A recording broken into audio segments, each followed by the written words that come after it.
Hello. Today we're going to be talking about an important aspect of internet research, free non-legal resources that can help you as an attorney. Although the instinct is to jump to a legal resource, free or not, there are a ton of resources out there that aren't based in the legal field that can be of help. There are several different types of information that can be found on the internet that aren't from legal-based resources. This includes information that is relevant but not legal. This includes different things such as statistics, news, medical information, company or business information, and specific details about individuals, including addresses, phone numbers, and other information. Knowing how to find this can put you a step ahead once you're practicing as an attorney. First up is statistics. They are available from a variety of sources and can be used to understand social, economic, and political trends, support a brief or argument in court, and assist in advising clients and managing expectations. There are several websites that can be used to find statistical information. FedStats compiles all links to federal statistics in one place. This is helpful to see what websites and information is out there. It includes information from most government agencies, including the U.S. Census Bureau, the Bureau of Justice Statistics, and the Bureau of Labor Statistics. The U.S. Court Statistics and Court Statistics Project websites also provide federal and state information. FedStats has been available since 1997 and provides official statistical information produced by the federal government. This is helpful, especially if you are unsure of which agency posted a particular statistic. FedStats provides data and trend information on topics such as economics, population, crime, education, healthcare, and energy usage.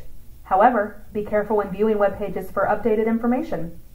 Although it appears this website isn't current, note the RSS feeds on the sidebar are updated, and the links to agencies and data releases are also current and up to date. The Agencies tab provides links to all of the federal statistics websites, including the Bureau of Justice Statistics, Bureau of Labor Statistics, and the Census Bureau. The Bureau of Justice Statistics was established in 1979 and collects, analyzes, publishes, and disseminates information on crime, criminal offenders, victims of crime, and the operation of the justice system. Since 1884, the Bureau of Labor Statistics measures labor market activity, working conditions, and price changes in the economy. It helps interpret economical information to support private and public decision-making. The U.S. Census Bureau was created in 1902 and serves to provide data on the nation's people and economy. The Bureau conducts the official census every 10 years, which allocates the seat of the House to states based on population. It also conducts dozens of other censuses and surveys. The Data Release tab on the FedStats website provides links to reports or overviews for statistical information, as well as to news, press releases, and data finder tools. The United States Courts website provides reports and statistics by the federal court system, including caseload statistics, judicial facts and businesses, and other relevant reports. Publications include the work of appellate, district, and bankruptcy courts, as well as probation and pretrial service systems. The website also provides data tables for caseload statistics, which can be searched by a table number, a publication name, by topic, or a specific reporting period. For example, a report from September 30th, 2017 provides a number of bankruptcy cases filed, terminated, and pending from September 2016 to September 2017. The Court Statistics Project is a joint project by the National Center for State Courts and the Conference of State Court Administrators. It publishes data from all 50 states, the District of Columbia, and Puerto Rico. States may publish more extensive data than is reported here, so it is always good to check information from more than one source. This is an example of a search on the CSP Data Viewer. The Data Viewer is an interactive tool that allows access to state court caseload data when available. It is organized by tabs at the top of the screen. See tabs such as criminal, juvenile, traffic violations, and appeals. Once you decide which tab you need, start your search by using the filter boxes on the left side of the screen. This allows you to select the year, state, and jurisdiction. Although only one year table can be viewed at a time, multiple states or jurisdictions can be selected. Data can be sorted alphabetically or numerically. Data can also be exported to Excel for further viewing or use. Although this information can be useful in determining trends, the information provided may not be exhaustive, as it depends on the state court as to what information is released. This can alter data and trends from this website to the specific state. Next, we moved on to news resources. Having relevant and up-to-date news information can be helpful in figuring out what is going on in the legal field and around the world. However, especially in today's world, be careful for what is considered fake news. Look for authority, information credibility, and purpose. Also look at the domain name. Is it authentic or recognizable? What sort of features does the website have? Also be aware of free and for a fee resources. Although some may automatically log on due to certain accesses, they may not be free for everyone. Be aware of what appears free versus what actually is not. There are tons of free resources available online. Although a lot of news websites allow so many views before charging, some are always free and available. Newsbank requires a library login from any library that is available. This includes both university and public libraries. It gives access to a variety of sources. Google News pulls articles from other sources and puts them all together in an easy-to-view format. Across the board, all sides seem to see NPR as a legitimate news source. 50 States is a great resource to find state-specific newspapers and websites. Also available to you as a student and after you graduate is access to the library's LibGuides, which provide information and links to relevant sources. Newsbank consolidates current and archived information from thousands of newspaper titles, as well as blogs, videos, broadcast transcripts, business journals, periodicals, government documents, and other publications. Users are able to find information from primary sources at local, state, regional, national, and international levels. Note the link at the top. It would automatically log you onto your library through the university, but if you are no longer a student, any public library will also give access. Note at the top it now states the University of Akron. It realizes automatically where you are depending on what computer and network are being used. Beyond that, the website interface provides many options, including browsing local papers or searching up for a specific topic. It also provides past information on researching historical events or trends. Google News aggregates headlines from news sources around the world and displays them according to each reader's interest. Rather than search a publication, Google News allows you to search by topic. This includes headlines and news from around the world, in the U.S., and on differing topics like business, technology, entertainment, and sports. It also allows you to personalize and choose what interests you. Often the link will take you directly to the website of who published the story. Be aware that not all publishers are available for free, and you may not be able to view some articles without a subscription. There's also the option to search historical archives and find news going back over 200 years. NPR works hard to produce, acquire, and distribute programming that meets the highest standards of journalism and cultural expression. NPR focuses on in-depth, quality news by working with hundreds of news staff in the U.S. and overseas to present fact-based, independent news that strives to continually air and discuss diverse perspectives. 50states.com is a great resource to learn more about the states and to find state-specific information. The website provides state facts, college information, maps, and fun study aids and quizzes to help you learn more about the states. For example, popular state facts such as capitals, state outlines, fun facts, state birds, trees, songs, flags, and flowers are available. It also provides great information on state newspapers. Clicking on a state takes you to an exhaustive list of your state's newspapers. These links then take you directly to that newspaper's website. Here's what Akron Law's LibGuide looks like for evaluating websites and blogs. This is very important with the presence and growth of fake news. The LibGuide provides information on how to determine a website's legitimacy and encourages those checking a website to look for authority, accuracy, scope, and currency. There are also links to fact-checking websites that can help you out when you are unsure of what you're looking for and if it's legitimate news. Next up is medical information. This can be used in a variety of ways to help an attorney understand and help their client. Knowing where to find this type of information can help you research different medical conditions or types of drugs, as well as defining and understanding a medical condition or term. This helps attorneys understand what standard of care to apply when working with a client on a case. Medical information also helps in understanding and working with medical experts when preparing for a trial, and then explaining medical terms or a specific condition to a jury in a way that can be easily understood. Medical information can be found for free on several websites, including Medline Plus, Drugs.com, Physician's Desk Reference, PubMed, Health Information, and Merck Manuals. Medline Plus is a part of the National Institute of Health and is aimed for patients and their family and friends. It is produced by the National Library of Medicine, the world's largest medical dictionary, and provides information on diseases, conditions, and wellness issues in language that can be easily understood. It also provides reliable and up-to-date health information for free. It can be used as a resource to learn about treatments, drug information, or the meaning of words. The specific page here provides access to the dictionary. A term can be typed in, or if you aren't sure of the spelling, type a few letters followed by an asterisk, and it will populate all the terms with those letters. For example, I have a client who suffers from diverticulitis, but I have no idea how to spell it. I start typing and add an asterisk. After searching, all medical entries that include those letters pop up, including the one we're looking for. It defines the term and how to pronounce it, including audio. Drugs.com presents independent, objective, comprehensive, and up-to-date information in a clear and concise format that is easily understood by the consumer. However, be careful that this website is not an online pharmacy. It's simply meant to help you understand how medicines work, including their uses, side effects, and potential interaction with other medications.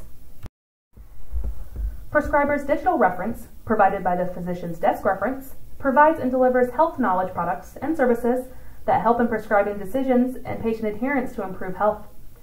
Physician's Desk Reference is not a free service, but they have made drug information available for free through the Prescriber's Digital Reference. Much like Drugs.com, Prescriber's Digital Reference allows the user to search for certain types of prescription drugs and provides a summary in any FDA safety communications. PubMed is a great free resource for learning more about medical conditions. It is part of the Medline database system and includes access to resources over life sciences and biomedical information. PubMed provides access to articles from journals covering medical topics such as nursing, pharmacy, dentistry, veterinary medicine, and generalized healthcare. It contains more than 27 million records from 1950 to present. To search, there are several tools that can be used on the homepage, but use the advanced search function helps to narrow things down much quicker. You can search by options such as author, title, subject, or year. For example, if there is an event involving a client and their intolerance to gluten, you can search for it, and the results will provide information on what gluten intolerance is and if there are any associated diseases. For example, celiac disease and non-celiac gluten sensitivity are discussed in the results. Next, the National Institute of Health website is a great resource for new information in the health field. It also provides links to other relevant health information websites, including Medline Plus as discussed above. Last, we have the Merck Manuals. Merck Manuals are a great resource to learn more about medical topics, conditions, drugs, and medical news. They aim to provide accurate, accessible, and usable medical information in both a professional and consumer format. The professional version is geared towards doctors and provides advanced content for a subscription fee. The consumer manual is geared towards patients, parents, and caregivers and is put in content that is easy to understand. The consumer version is free and provides information on medical topics, helps identify conditions by symptoms, provides drug information and current news in the medical field. It also provides information on what to do in a medical emergency. As an attorney, it is sometimes necessary to learn more about a company or business, especially if they are associated directly with a case you are working on. Research into companies can help find registered agents and detail company information, such as ownership, operations, financial statements, competitors, and stock prices. The amount of information also depends on if a company is private or public. Public companies are required to file with the SEC and Secretary of State, but private companies are only required to file with the Secretary of State. There are several places to find information, including each state's Secretary of State website, Yahoo Finance, EDGAR through the Securities and Exchange Commission's website, and resources through public libraries. Public libraries provide a wealth of information that is free once you have a library card, and can be accessed from both the library itself and remotely. Some great business databases are offered for free with the use of a library card. One example is D&B Hoovers. Used to be a free resource, but now requires a subscription. D&B Hoovers helps sales, marketing, research, and procurement professionals find the information they need to make informed decisions, such as company name, business type, sales volume, employee size, and the year established. Here is eSecretaryofState.com and allows links to each state Secretary of State website, as well as other relevant information such as forms, statutes, address, and phone number. The Ohio Secretary of State website has a ton of information that can be used to find business information. The website includes the ability to search for a business, checking to see if a business is still considered in good standing, and how to start, file incorporating papers, and maintain a business. When searching for a business, there's the option to search for the business name, the agent or contact name for the business, or if the business was previously under a different name. Next, we have Yahoo Finance, which provides financial news, including data and commentary on stock quotes, press releases, and financial reports. After accessing the website, you can use the search bar to search for a company. Here, I have searched for Walt Disney World. The search results page shows the summary of stock information and an interactive chart that shows stock price trends for a period of time that you set. Other tabs include live conversation about the company and its stock information, as well as company statistics, a company profile, financial information, stock options, and historical data. The Profile tab includes information such as the company address, what sector and industry the company is in, and how many employees it has, key executives, and upcoming and past events. Next, Edgar on the SEC's website gives information on public companies. For a general purpose search, it works best when you have a specific company in mind. If you know what company you're looking for, it can provide information such as the company name, address, phone number, state of incorporation, and fiscal year end. You can also look under the latest filings for Edgar, which provides all SEC filers, including individuals and companies, as well as paper and electronic filings. The Edgar tutorial is great to get an idea of how to best utilize the website. Last, we come to personal information. There's a lot out there on the internet that provides free information on individuals. With the right resources, we can find out when and where a person was born, if they are still alive, where they live now, if they are married or divorced, if they have personal assets or a criminal past, and if they have been involved in any lawsuits. There are a lot of options to finding information on individuals available on the internet. Although I'm listing a few here, the list is nowhere near exhaustive. For example, you can search the Social Security Death Index and obituaries for death records, the white pages for phone numbers, check an area you're moving to for sex offenders using the Sex Offender Registry, and state and local government information. The Cleveland Law Library also provides great links to a variety of resources to find information on individuals. Family Search is dedicated to connecting families across generations and finding out more about who you are and who your family is. Legacy.com provides information on those who have passed, including working with local newspapers and funeral homes across the nation to share the lives of those who are no longer with us. White Pages allows you to find phone numbers of individuals you are looking for. The National Sex Offender Public website was first established in 2005 as the National Sex Offender Public Registry and is the only U.S. government website that links public, state, territorial, and tribal sex offender registries into one national search site. Anyone can use this website to identify location information on sex offenders living, working, or attending schools in a nearby area. Searches can be done using a name, address, zip code, county, or city. The Cleveland Law Library has great research resources for public information. The first of two LibGuides includes people finding information. It has a pretty comprehensive list of sources for finding people, including a wide array of different search engines. Examples include links to white and yellow pages, social networking websites, professional directories, and a link to some fee-based services. This is the second of Cleveland Law Library's research LibGuides, and is used to find public record information. It includes instructions and information on how to file requests to agencies for public information, and other links to state and national resources for public records. It also includes a list of websites for public record portals, such as advancedbackgroundchecks.com, searchsystems.net, and PeopleSmart.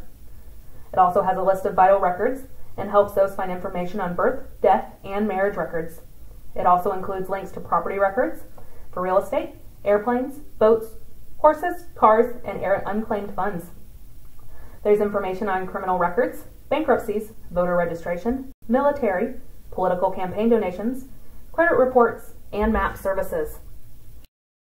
So, there's a lot of information out there that is pertinent for attorneys that can't always be found in a legal database.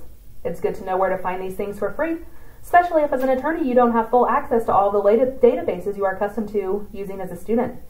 If you have any questions about this presentation or the embedded questions, please let me know. Thank you.